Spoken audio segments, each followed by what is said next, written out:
In the beginning, there was, in the beginning, what brought this all to life was, as a child living up in New York, my mom had a friend of hers who had a very wealthy boyfriend, became her husband, and he had, in his basement, he had it filled with arcade games. Now, this was the mid-'70s, so they were the older mechanical ones, but he had a pool table in there, hockey, ping pong table, all that kind of stuff, and it always resonated in my mind that that's what I wanted for myself.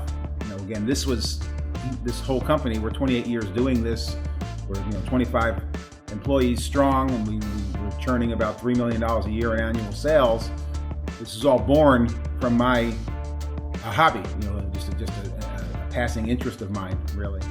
I came here in 2005 to liquidate what was my childhood game room, Fun and Games. It was, at that time, one of the remaining 6 original stores from the 1973 opening of the DeSoto Square Mall.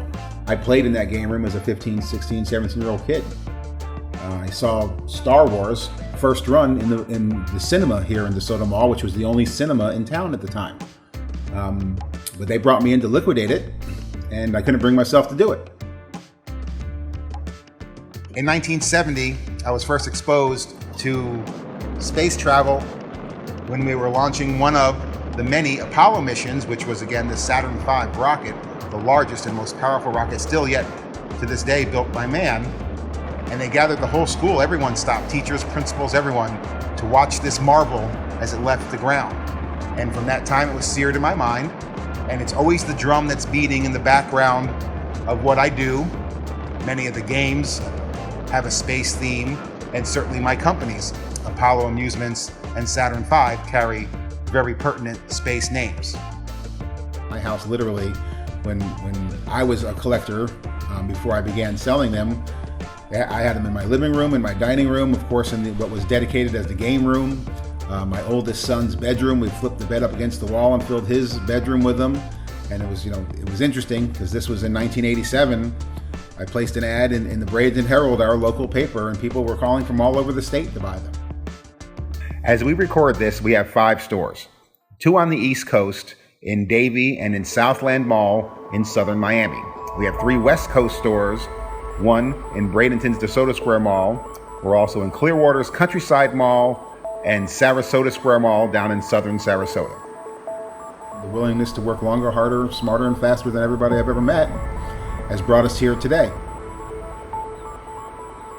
Love what impact the things I sell and do have on people. When someone my age, and I'm 50 as we record this, walks into one of my stores, their faces light up. Filled, I know, with distant memories of childhood days spent at the game room, the mall, or at the skating rink. One of the things that stimulates me the most about pinball is the mechanical interaction between the player and the machine. In many ways, it becomes an extension of your mind and hands, something a video game could never do. We restore machines that are 20 years old, 30 years old, 40 years old, so what's going on at the time and what they had to work with at the time compared to now, including something as simple as an electronic screwdriver.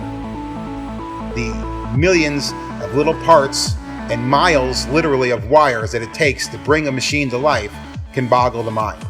And especially so when you take the perspective of restoring one, finding one that's been in someone's garage for a decade untouched. And then you have to go layer by layer to clean it and then restore it back to near new condition.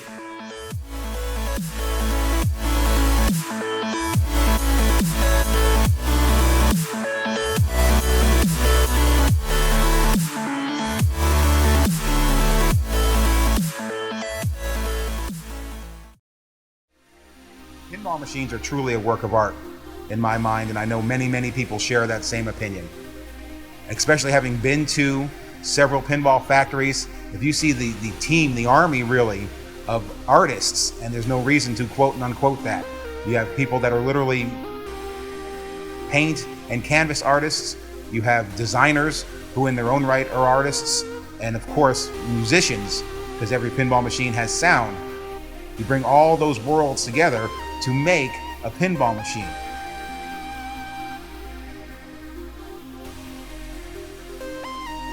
Here at Apollo Amusements, we want to make the machine as nearly restored, brought back to new condition as possible.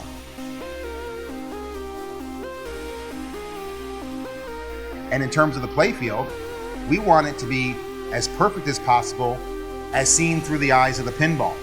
When the pinball is traveling around the playfield, it should do so effortlessly, without needing any interference or resistance from any part of the playfield.